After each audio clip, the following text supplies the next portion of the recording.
베드로전서 1장 22절에서 2장 3절까지 우리 다 같이 한 목소리로 합독하도록 하겠습니다. 시작.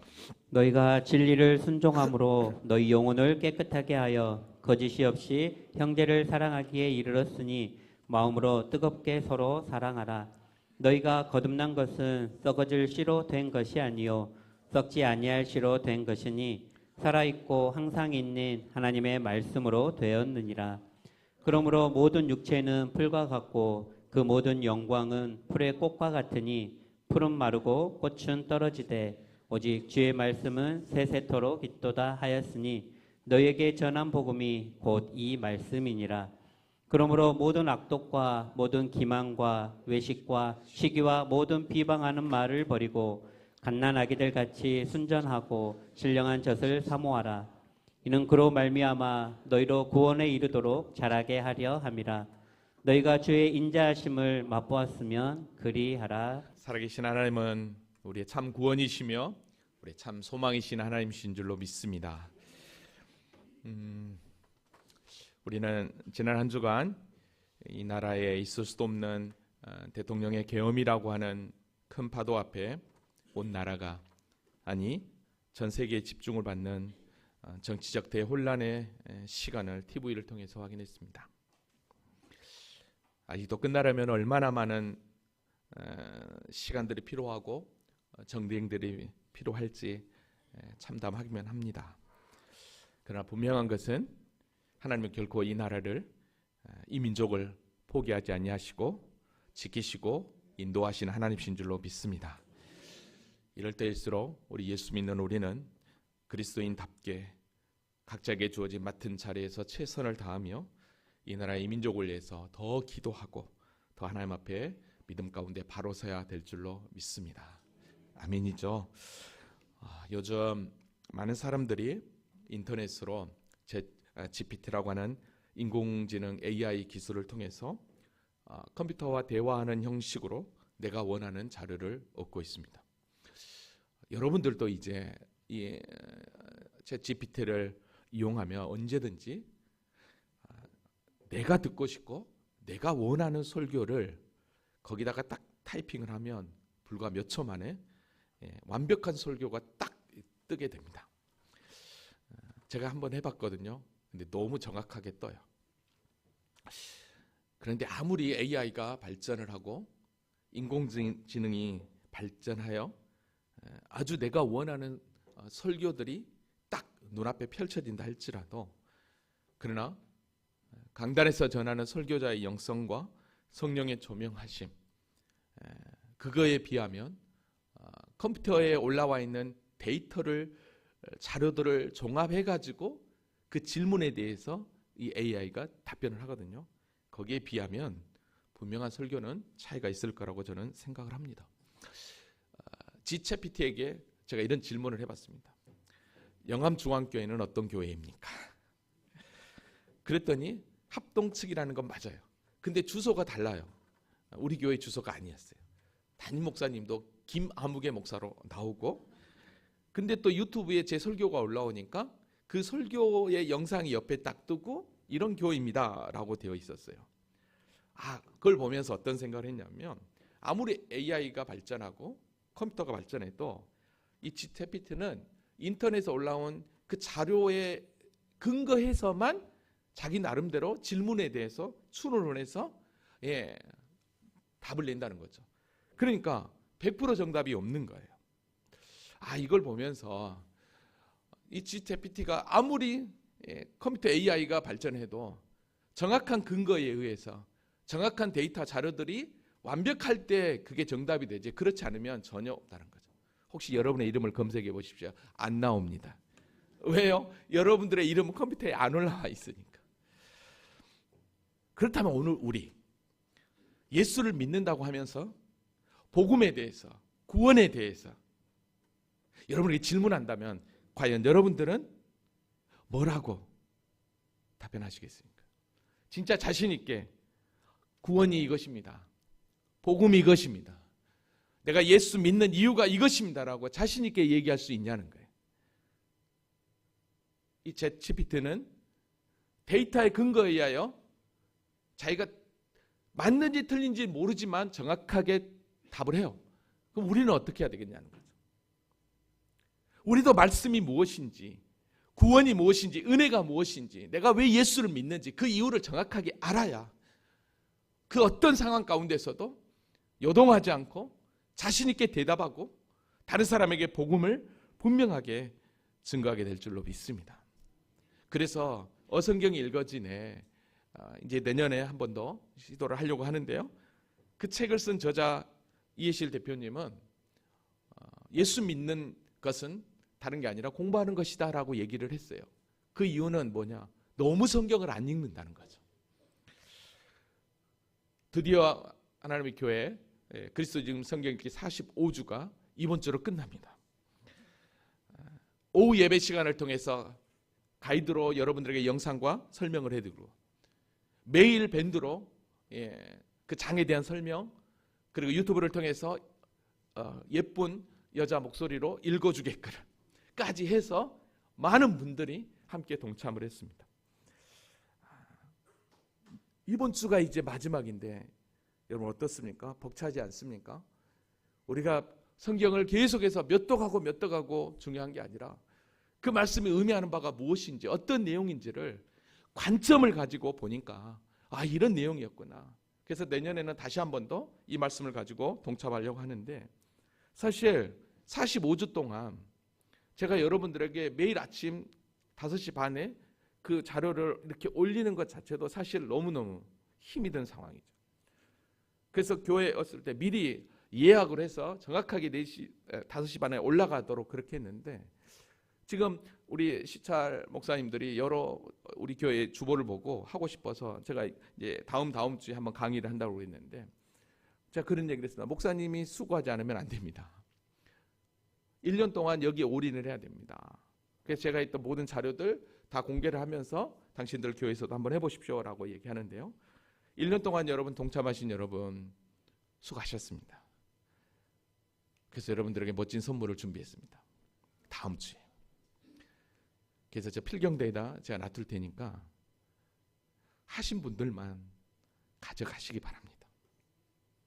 나는 내년에 할 거야 하신 분들은 가져가면 안 됩니다. 내년은 내년입니다. 그래서 귀한 선물을 준비했으니까 꼭 완수하시고 함께 은혜를 나눴으면 좋겠습니다.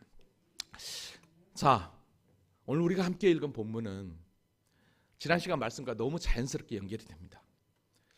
하나님의 은혜로 구원받았느냐?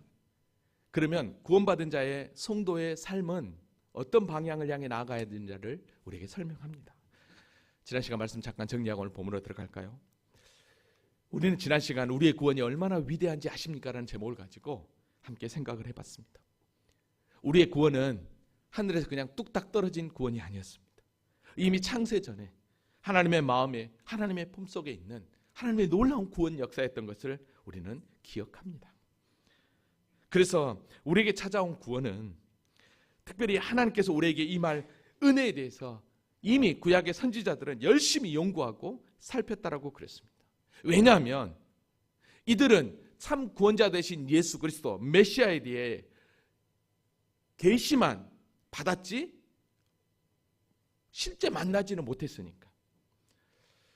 그래서 이들도 그들에게 주어진 하나님의 은혜, 우리에게 주실 그 구원에 대해서 열심히 연구하고 부지런히 살펴서 라고 할 때는 기도하면서 하나님 앞에 간구했다라는 의미도 되잖아요. 그때 어떻게 합니까? 성령 하나님께서 여기서는 그리스도의 영께서 그들 가운데 나타나서 그가 받으실 고난, 후에 받으실 영광을 딱 증언하고 누구를 통해서 또는 어떻게 될 것인지를 이미 가르쳐 주었던 것을 우리가 분명하게 확인합니다. 그러니까 많은 선지자들 가운데 특별히 이사야 선지자는 53장에서 고난당하시는 예수 그리스도, 이사야 11장에서는 영광 가운데 임할 우리의 존재를 그 메시아를 통해서 나타날 그 은혜를 정확하게 예언했던 것을 보게 됩니다. 그래서 예수님도 당신의 그 부활을 증거하기 위해서 엠마오로 내려가는 두 제자들에게 다른 걸로 당신의 부활을 설명하지 않고 이미 모세와 모든 선지자의 글로 시작하여 즉 예언자의 그 예언에 계시된 그 메시아에 대한 그 이야기를 분명하게 들어서 설명할 때 진짜 예수님은 부활하셨구나라는 것을 그들이 분명하게 발견할 수 있었습니다. 근데 중요한 것은 이렇게 구약의 예언자들이 성경을 계시하신 그 메시아에 대해서 열심히 연구하고 살핀 이유는 다른 게 아니었어요. 자기들을 위함이 아니라 우리를 위함이었다는 것. 그래서 성령 하나님과 복음 전하는 자들을 통해서 우리에게 전해지기를 원했다는 사실 앞에 도대체 이 구원이 얼마나 놀라웠는지 천사들도 살펴보기를 원한다라고. 여러분, 천사들도 우리의 구원에 대해서 살펴보기를 원한다라고 했어요. 그럼 저와 여러분은 얼마나 우리의 구원에 대해서 분명하게 알고 있냐는 거죠. 그래서 사도 베드로는 우리에게 찾아온 이 하나님의 은혜, 이 구원에 대해서 뭐라고 했냐면 마음의 허리를 놓이고 근신하여 예수 그리스도에 나타나실 때 너희에게 가져다 주실 은혜, 그 상급을 기대하면서 참 믿음 가운데 전진하기를 말씀했던 것을 봅니다. 그러면서 너희는 절대 과거에 옛 알지 못했던 과거로 돌아가지 마라. 그리고 너희를 부르신 하나님은 거룩한 하나님인 것처럼 너희도 좀 거룩해라. 왜? 우리가 왜 이래야 되느냐? 그건 다른 게 아니었습니다. 우리가 조상으로부터 물려받은 헛된 행실, 즉 죄에서 속한 받은 것은, 이렇게 하나님의 은혜 가운데 구원받은 것은 은이나 금같이 없어질 것이 아니라 뭘로 됐다고 그랬습니까? 오직 흠없고 점없는 어린 양 같은 예수 그리스도의 보배로운 피로 되었기 때문에. 그래서 우리가 우리의 삶을 온전히 주님 앞에 드리는 게 필요하다. 이 놀라운 게 우리의 구원 역사의 한 페이지였다는 걸 생각하면 여러분, 우리는 감격하지 않을 수 없는 것입니다. 그래서 이 모든 것들은 이미 창세전에 계획되었고 마지막으로 구원하기 위하여 우리에게 나타나심이 될 것을 소망하면서 오직 하나님께만 우리의 믿음과 소망을 가지고 믿음의 길을 걸어가자라고 지난 시간 말씀을 드렸습니다. 자, 정리가 되십니까? 아멘이에요? 자, 이렇게 우리를 향한 하나님의 구원 계획은 이미 창세 전부터 계획된 완벽한 하나님의 작품이었습니다. 자, 이런 놀라운 구원의 은혜를 우리가 이제 받았다고 한다면, 이제 제대로 알았다고 한다면, 지난 시간에도 믿음의 그리스도의 그 삶을 이야기했지만, 그러나 오늘 본문에서도 동일하게 다시 한 번 더 구원받은 자의 삶의 방향이 무엇인지를 또 설명하고 있다는 것입니다. 여러분, 이걸 보면 어떤 생각이 드십니까? 우리가 예수를 믿는다고 하면 그 믿음과 삶은 동일하게 간다는 것입니다. 여러분, 그래서 믿음하면 순종과 똑같이 가는 것입니다. 그래서 믿음하면 행함이 그대로 나타나는 것입니다. 내가 믿노라 하면서도 전혀 순종함이 없다, 행함이 없다 하면 이 믿음은 꽝입니다. 왜일까요? 진짜 믿음이면 그 믿음이 나를 움직이기 때문입니다. 여러분이 하나님께서 베푸신 구원의 은혜, 그 믿음이 여러분을 움직이고 계십니까? 아니면 내 생각과 내 뜻이 여러분들을 움직이고 있냐는 거예요. 오늘 말씀을 통해서 정말 구원받은 자의 삶의 방향, 어디를 향해 내 시선을 돌려야 될지 분명하게 확인하는 은혜 시간 될 수 있기를 주님의 이름으로 기도합니다. 자, 우리 본문 들어가 볼까요? 자, 22절 같이 한번 읽어보겠습니다. 자, 시작. 너희가 진리를 순종함으로 너희 영혼을 깨끗하게 하여 거짓이 없이 형제를 사랑하기에 이르렀으니 마음으로 뜨겁게 서로 사랑하라. 아멘. 너희가 진리에 순종함으로, 진리는 무엇입니까? 예수 그리스도를 통한 하나님의 놀라운 구원 역사, 복음이 곧 진리죠. 여기서 진리를 순종함으로 너희 영혼을 깨끗하게 하여라고 그랬습니다.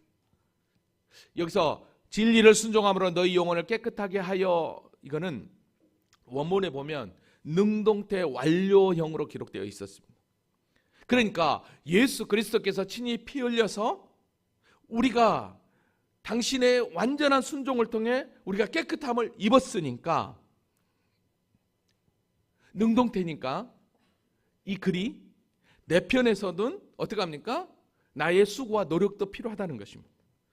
그러니까 너희가 진리로의 순종함으로 너희 영혼을 깨끗하게 하라는 이 말 속에는 이미 우리는 하나님의 은혜로 깨끗함 받은 존재가 되었기 때문에 계속해서 진리의 순종함이 우리 가운데 뭐한다? 필요하다. 이것입니다.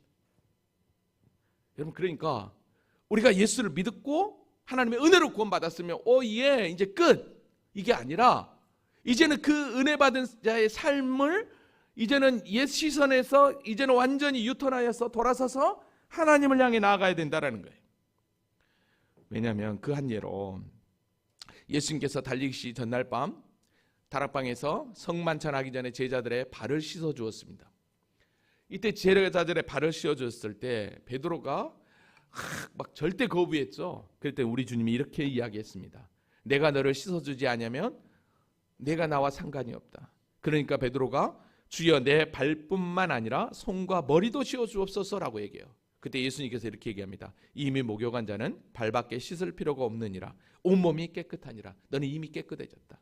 너는 이미 선택받아 구원받았다. 근데 뭐라고 얘기합니까? 이미 목욕한 자는, 이미 깨끗한 자는 발밖에 씻을 필요가 없다라는 거예요. 얘기는 무슨 얘기입니까? 늘 회개와 거룩한 삶이 우리에게 필요하다는 것을 우리에게 이야기를 하고 있는 것입니다.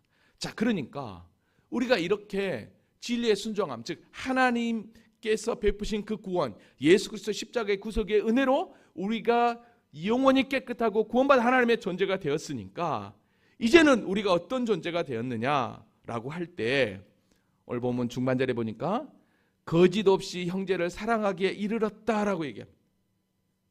그러면 거짓 없이 형제를 사랑하기에 이르렀다는 것은 그 전에는 우리가 예수 믿기 전에는 구원받기 전에는 거짓으로 형제를 사랑했다라는 거죠.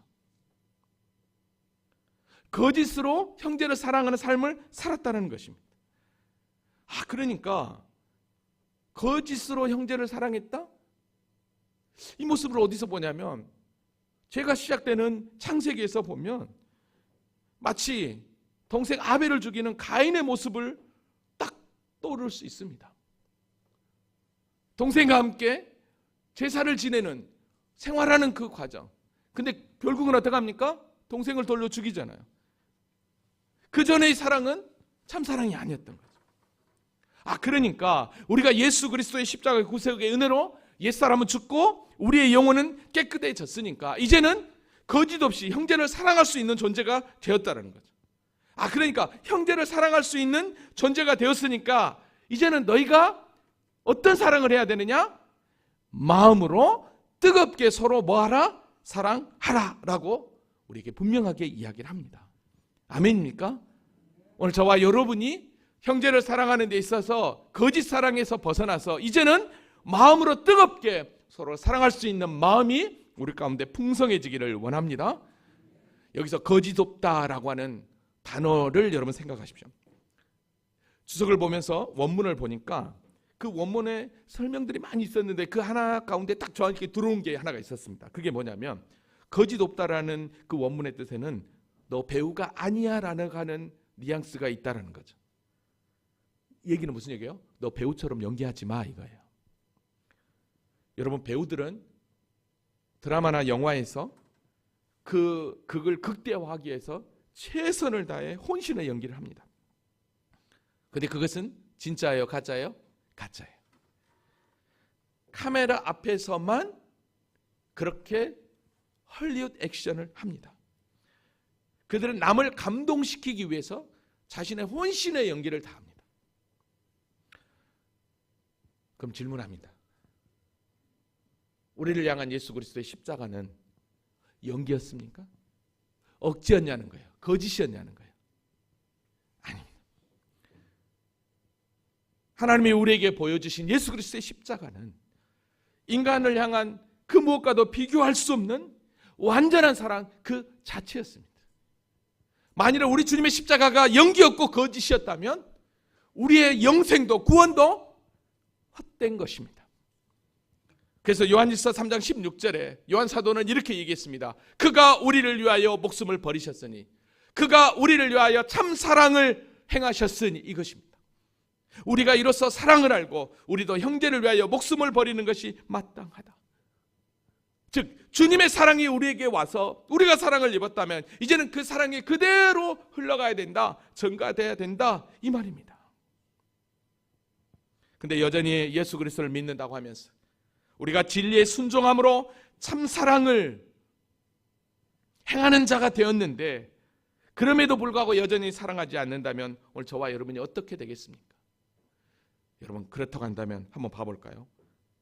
진리에 순종함으로 우리가 참 사랑에 이르지 않고 거짓 사랑에 계속해서 머무르게 된다면 우리가 어디까지 가는 줄 아십니까? 인간이 로마서에서 그걸 분명하게 밝혀요. 로마서 1장 25절에 보니까 이는 그들의 하나님의 진리를 거짓으로 바꾸어 피조물을 조물주보다 더 경배하고 섬김이라. 거짓 사랑이 임하면, 거짓으로 가득 차면 하나님의 진리를 거짓으로 바꾼다는 거죠. 그래서 우상을 숭배하게 된다는 것입니다. 영적으로 타락이에요. 그러면 영적으로 타락되면 당연히 육적 타락도 있겠죠. 여러분 육적으로 타락되는 게 가장 요즘 우리 인간 가운데 가장 추악한 게 뭐냐면 바로 성적인 타락입니다. 그래서 26장 27절에 26절 27절에 보니까 이 때문에 하나님께서 그들을 부끄러운 욕심에 내버려 두셨으니 곧 그들의 여자도 순리대로 쓸 것을 바꾸어 영리로, 여자들도 순리대로 쓸 것을 바꾸어 영리로 쓴다는 거예요. 그러니까 여자들은 여자끼리 남자와 결혼을 해야 되는데, 사랑을 해야 되는데 같은 동성끼리. 27절 그와 같이 남자들도 순리대로 여자 쓰기를 버리고 서로 향하여 음욕이 부를 듯하며 남자가 남자와 더불어 부끄러운 일을 행하여, 이런 일들이 벌어지고 있다는 것입니다. 거짓 사랑으로 가버리면 하나님 영적으로 육적으로나 우리는 타락할 수밖에 없는, 여러분 소돔과 고모라가 멸망한 이유가 바로 이것 아닙니까? 우리가 진리의 순종함을 받아 영적으로 구원받은 하나님의 자녀가 되었다는 건 여러분 단순히 우리의 지식의 축적이 아니에요. 우리의 모든 인격적인 삶의 변화까지도 이야기하고 있는 것이죠. 여러분 왜 그러면 우리가 하나님의 그 진리의 순종함을 통해 거짓 사랑이 아닌 참 사랑으로 형제를 사랑하게 되었느냐? 왜 그 사랑을 해야 되느냐? 그건 다른 게 아니었습니다. 우리의 존재가 어떤 존재로 되었는지, 23절은 너희가 거듭난 것은, 너희가 구원받은 것은, 너희가 하나님의 은혜로 구원함을 받은 것은 썩어질 씨로 된 것이 아니요 썩지 아니할 씨로 된 것이니 살아있고 항상 있는 하나님의 말씀으로 되었느니라. 그렇습니다. 우리가 거듭나고 우리가 구원받은 것은 썩으실 씨가 아니라 썩지 아니할 씨로 우리가 구원을 받았기 때문임을 믿습니다. 여러분 여기서 썩어질 씨, 썩지 아니하실 씨 두 개로 나눠집니다. 썩어질 씨와 썩지 아니할 씨를 분간하는 말씀이 우리가 지난 시간에 조금 전에도 봤던 베드로전서 1장 18절에서 19절이라고 할 수 있어요. 은이나 금같이 없어질 것으로 된 것이 아니요 이것은 뭐죠? 썩어질 거예요. 그러나 썩지 아니할 씨는 뭐죠? 오직 흠없고 점없는 어린 양 같은 그리스도의 보배로운 피라고 할 수 있겠죠. 그렇습니다. 썩어질 씨는 한순간에 사라집니다. 만일에 우리의 구원이 썩어질 씨로 됐다면 우리의 구원도 한순간에 사라집니다. 그러나 썩지 아니할 씨로 되었기 때문에, 곧 예수 그리스도의 보배로운 피로 되었기 때문에, 23절 살아있고 항상 있는 하나님의 말씀으로 되었기 때문에 우리의 구원은 영원한 것이고 우리는 영원한 영광 안에 들어가게 되는 것입니다. 야고보서 1장 18절에도 그랬습니다. 그가 피조물 중에 우리로 한 첫 열매가 되게 하시려고 자기의 뜻을 따라 진리의 말씀으로 우리를 낳으셨다라고 그랬습니다. 우리는 하나님의 말씀으로 낳은 존재입니다. 아멘입니까? 왜냐하면 말씀이 육신이 되어 우리 가운데 오신 그 예수 그리스도, 그 십자가의 구속으로 저와 여러분이 구원함을 받았단 말입니다. 썩지 아니할 씨. 그래서 우리의 구원은 절대로 썩지 않는 것입니다. 영원한 것입니다. 이사야 선지자는 이사야서 40장 6절에서 8절에 이렇게 고백합니다. 다 같이 한번 읽어볼까요? 시작. 말하는 자의 소리여 이르되 외치라 대답하되 내가 무엇으로 외치리이까 하니 이르되 모든 육체는 풀이요 그의 모든 아름다움은 들의 꽃과 같으니 푸른 마르고 꽃이 시듬은 여호와의 기운이 그 위에 불미라. 이 백성은 실로 풀이로다. 푸른 마르고 꽃은 시드나 우리 하나님의 말씀은 영원히 서리라 하라. 네. 아멘. 푸른 마르고 꽃은 시드나 우리 하나님의 말씀은 영원히 서리라.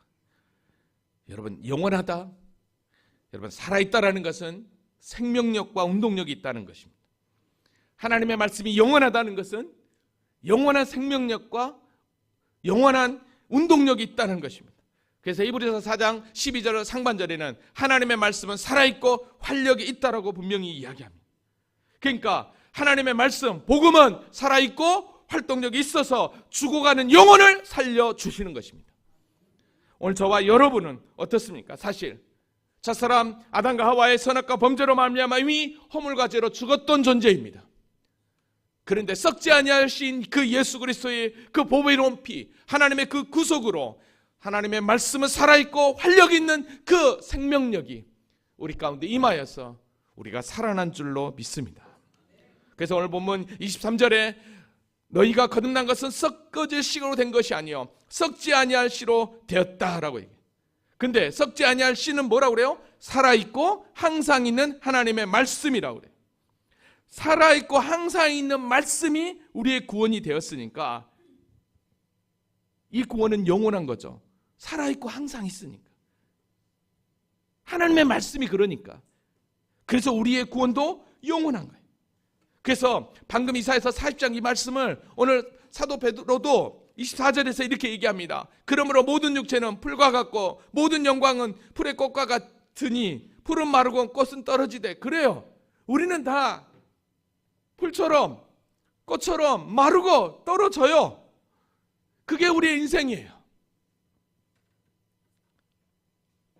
그러나 뭐라고 얘기했습니까? 하나님의 말씀은 영원하다.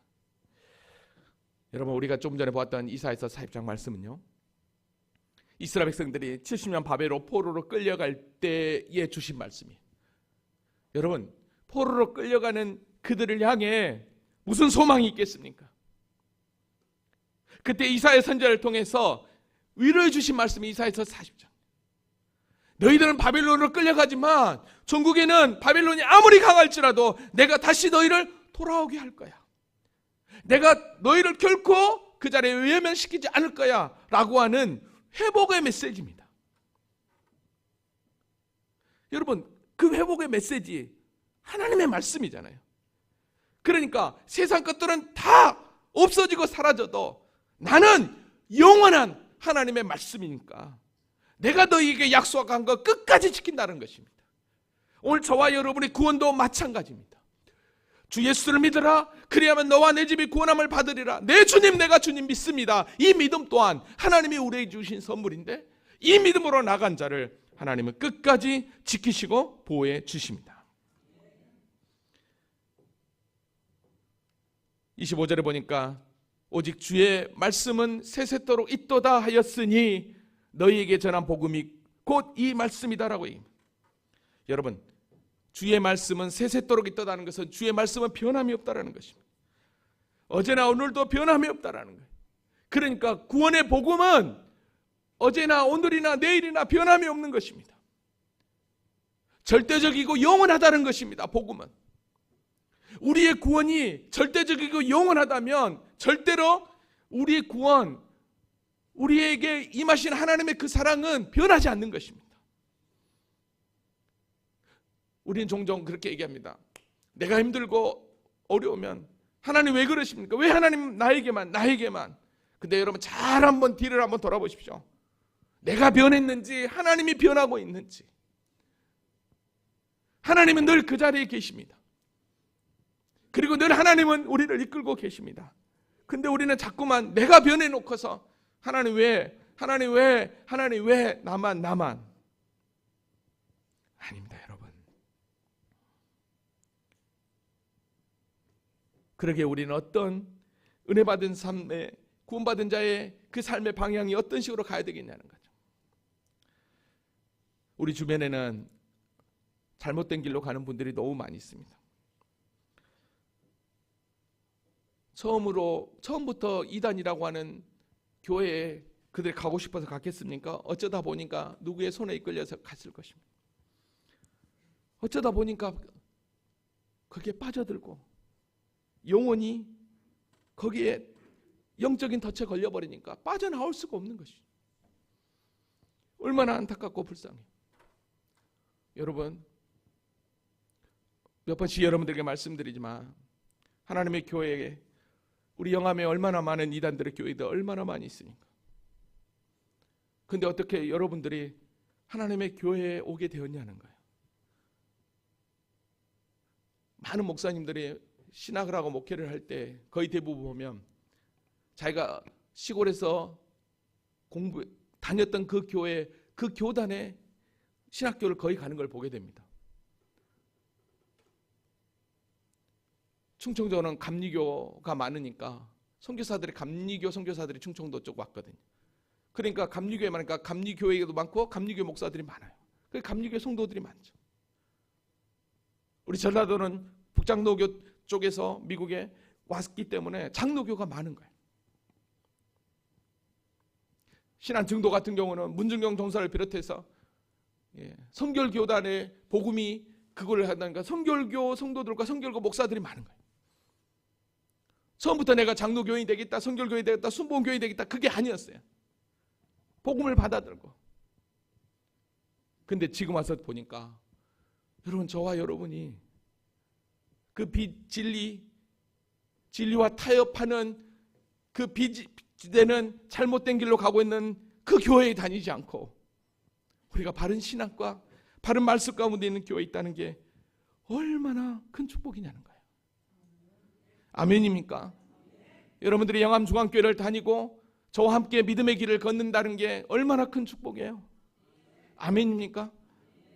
여러분, 그래서 지난 시간에도 아까도 보았지만 베드로 사도가 그래서 우리는 마음의 허리를 동이고 근신하여서 주님께서 가져다줄 그 축복 그거 기대하며 절대로 사역을 본받지 말고 옛 모습으로 가지 말고 하나님이 거룩한 것처럼 우리도 주의 거룩을 향해 믿음으로 나아가야 된다라고 자신 있게 이야기하고 있는 것입니다. 오늘 2장으로 이제 돌아와서 2장에서도 다시 또 얘기해요. 1장에서 또 얘기하더니 또 얘기해요. 이 얘기는 무슨 얘기일까요? 많은 성도들이 나 구원받았어, 나는 믿음으로 살아 라고 하면서 삶이 아닌 거예요. 믿음하고 삶이 너무 다른 거예요. 그러니 이게 어떡하겠습니까? 지금 초대교회가 이랬어요. 그러면 2000년이 지난 지금 우리의 모습에도 이 모습이 똑같이 있다는 거죠. 그래서 뭐라고 얘기합니까? 오늘 본문 2장 1절을 가보겠습니다. 같이 읽어볼까요? 자, 시작. 그러므로 모든 악독과 모든 기만과 외식과 시기와 모두 비방하는 말을 버리고. 아멘. 아직도 우리 안에 이런 모습이 있다면 뭐 하라는 거예요? 버리라는 거예요. 모든 악독, 모든 기만은 뭐예요? 속이는 거예요. 외식, 그것과 속이 다른 거죠. 시기, 열등감에서 나오는 질투, 모든 비방, 중상모략, 악담, 서로 불평하고 비판하는 거 모여서 왜 그런다냐, 왜 저런다냐. 여러분, 이걸 그랬어요. 이걸 버리고 그랬어요.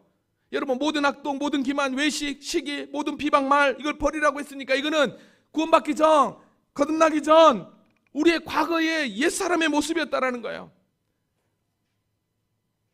얼마나 끔찍합니까? 근데 이제는 어떡하죠? 우리가 어떤 존재가 되었냐는 거예요. 하나님의 구속의 은혜로 이제는 내가 구원받은 어떤 존재인지를 분명히 아니까 우리가 어떻게 살아야 되겠냐는 거예요. 그래서 베드로 사도는 우리에게 이렇게 고린도후서 7장 1절에 이렇게 얘기했습니다. 그런즉 사랑하는 자들아, 이 약속을 가진 우리는, 즉 하나님께서 베푸신 이 놀라운 구원의 은혜를 가진 이 약속을 가진 우리는 하나님을 두려워하는 가운데 거룩함을 온전히 이루어 육과 영의 온갖 더러운 것에서 자신을 어떻게 하자? 깨끗하게 하자. 할렐루야. 노력이 있어야 됩니다. 수고가 있어야 됩니다. 예씀이 있어야 됩니다. 나를 깨끗하는 게 뭘까요? 그게 곧 무엇입니까? 말씀인 것입니다. 그게 무엇입니까? 곧 기도인 것입니다. 왜냐하면 기도해야 내가 알거든요. 내가 어떤 존재인지, 내가 누구인지를 아는 것입니다. 여러분, 이번에 되어지는 일련의 정치적인 걸 보면서 여러분의 마음은 어땠습니까? 전 국민이 치를 떨고 설교를 마무리하고 집에 와서 제가 본 컴퓨터에서 하다가 그걸 다시 노트북으로 이렇게 설교하고 이게 탁 뜨는 것입니다. 아, 그게 아니군요. 저기군요. 제가 기도하러 들어갔을 때군요. 뜨고 있는데 속보가 뜨는 건 거짓말인 줄 알았어요. 잠이 안 오는 것입니다. 2, 3시까지. 수요예배 마치고 집에 들어가서 다시 또 주일 설교 노트북으로 준비하는데 잠이 안 오는 거예요. 3시에 일어나서 목요일, 금요일 계속 하나님 엎드리는데 이게 도대체 뭔가 하나님. 하나님이 아니면 이 나라의 민족 어떻게 할 수 없다라는 거죠. 때로는 우리에게 촛불을 들 때가 필요합니다. 그러나 예수 믿는 우리는 먼저 하나님 앞에 무릎으로 정말로 주님 앞에 간구해야 되는 거 아닙니까? 정말 저와 여러분들이 예수 믿는 자라면 우리 중직자들 새벽을 깨우며 진짜 기도해야 되는 거 아닙니까? 직장 생활로 힘들 줄 압니다. 그러나 주일만큼이라도 주님 앞에 나와서 같이 이 나라의 민족을 위해서 기도하는 게 진짜 중직자들이 아닐까요? 왜 하나님께서 여러분들을 중직으로 세우겠습니까? 하나님의 일꾼으로 여러분을 세우는 건 내가 하고 싶은 것만 하면 얼마든지 하죠. 그러나 내가 하기 힘들고 못하는 거 그거를 뛰어넘는 게 믿음이고 사명인 것입니다. 나는 못해, 안 해. 여러분, 그거는 정말 믿음 없는 고백입니다. 2025년 일꾼을 하는데 구역장을 도대체 누구를 세우지? 교사를 누구를 세워야 되나? 목사님 저 빼주세요. 목사님 저 못해요. 여러분 그 얘기는 잘 들으십시오. 목사님 저 기도해 주지 마세요. 그 소리로 저는 듣겠습니다. 왜냐하면 하나님은 부족한 부분에 나를 집어넣지, 그래서 더 변화되고 더 성숙하게 더 하나님의 사람으로 세우기 위하여 그 자리를 세워주시는 것이지 내가 능력 있어서 그 자리를 세운 게 아닙니다. 아멘입니까? 하나님의 교회의 봉사는 내가 잘해서가 아니라 내가 한없이 더 부족하지만 그러나 하나님이 들어 사용하시게 하는 것입니다. 찬양단 똑같습니다.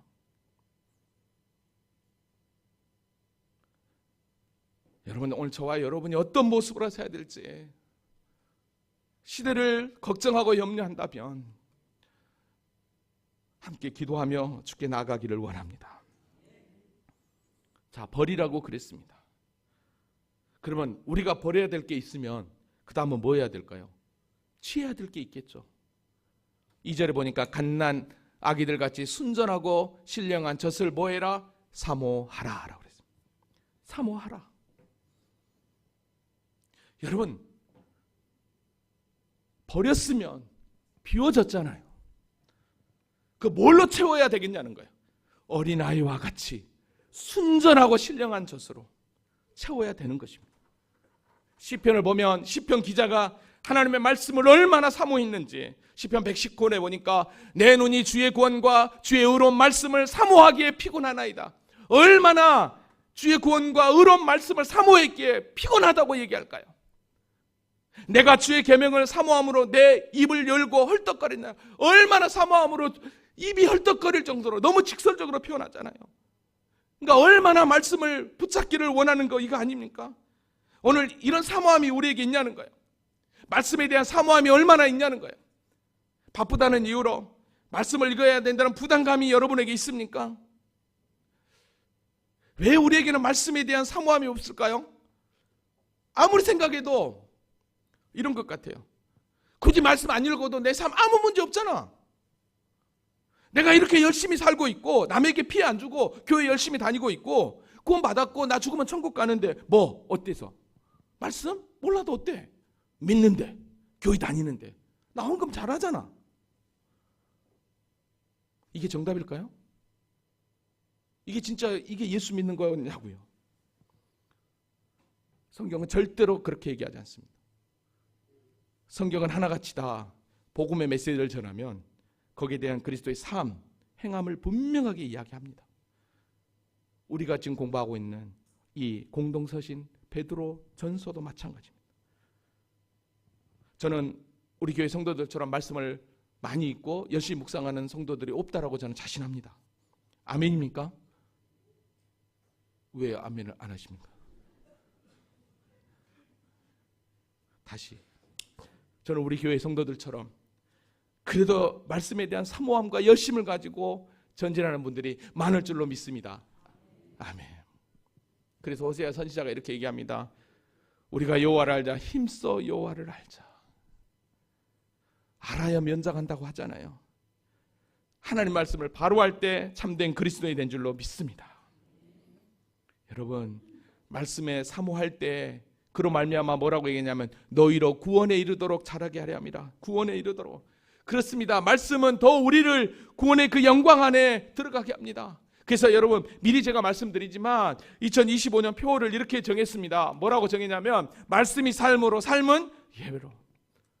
이것이 곧 구원받은 성도의 삶이고 하나님 앞에 영광 돌리는 삶이에요. 왜요? 말씀만이 우리를 온전한 사람으로 선한 일을 행할 능력을 갖추게 하는 능력이 있기 때문입니다. 그래서 오늘 베드로 사도는 말씀을 읽어라, 묵상해라 하지 않고 사모하라 했습니다. 사모함은 어쩌면 어떡합니까? 의무감이 없어요. 의무감이. 읽어, 묵상해. 이거는 어떤 의무감이 없지만 사모하라는 건 내 편에서 내가 열정과 열심을 다하라는 것입니다. 왜 우리가 사모해야 되느냐? 다른 게 아니에요. 3절 보십시오. 너희가 주의 인자하심을 맛보았으면 그리하라. 여러분 세 번역 열어볼게요. 여러분은 이미 주의 인자하심을 맛보지 않았습니까? 무슨 얘기입니까? 예수 그리스도를 믿어 구원받은 하나님의 자녀가 되었잖아. 그렇다면 구원받은 자녀가 되었다면 어떻게 해야 되겠어? 바로 이거 아니에요? 이제 말씀을 정리합니다. 오늘 저와 여러분은 예수 그리스도를 통해 진정한 구원받은 하나님의 자녀가 된 줄로 믿습니다. 성령님을 통해 여기까지 우리를 이끄시고 우리 가운데 함께 하시는 하나님 것을 찬양합니다. 그래서 이브리서 기자는 우리에게 이렇게 얘기합니다. 우리는 들은 것에 더욱 유념함으로 우리가 흘러 떠내가지 않도록 함이 뭐하다? 마땅하다. 여러분의 믿음이 흘러 떠내가지 않도록 끝까지 붙잡으시기 바랍니다. 성도는 진리의 말씀에 순종함으로 영혼의 깨끗함을 받은 자입니다. 그래서 이제는 거짓 없이 형제를 뜨겁게 사랑할 수 있는 자입니다. 왜요? 우리가 구원받은 건 썩어질 씨로 육체로 된 게 아니라 영원한 하나님의 말씀으로 되었기 때문에. 그래서 거듭난 성도는 구원에 이르기까지 영적인 싸움이 필요합니다. 그 길에 우리 주님이 어떤 은혜를 주시느냐? 시편 107편 9절. 그가 사모하는 영혼에게 뭘 주시고? 만족을 주시고. 할렐루야. 여러분의 삶에 부족함을 느낍니까? 진짜 만족을 얻으려면 주님을 사모하십시오. 또한 주린 영혼에게 뭘 준대요? 뭘 준대요? 뭘 준대요? 뭘 준대요? 좋은 것으로 채워주심이로다. 좋은 것은 여러분이 생각하는 대로 받으십시오. 할렐루야. 이런 은혜가 우리 가운데 있을 줄로 믿습니다. 그래서 구원받은 하나님의 자녀답게 진짜 우리의 방향이 어디로 가야 될지 더욱더 말씀과 기도로 무장하면서 주님 앞에 바로 서는, 주님이 우리를 부르시면은 결코 후회가 없다는 사실을 기억하고 믿음으로 승리하는 우리 모두가 될 수 있기를 주님의 이름으로 기도합니다. 우리 다 같이 자리에서 일어나시겠습니다.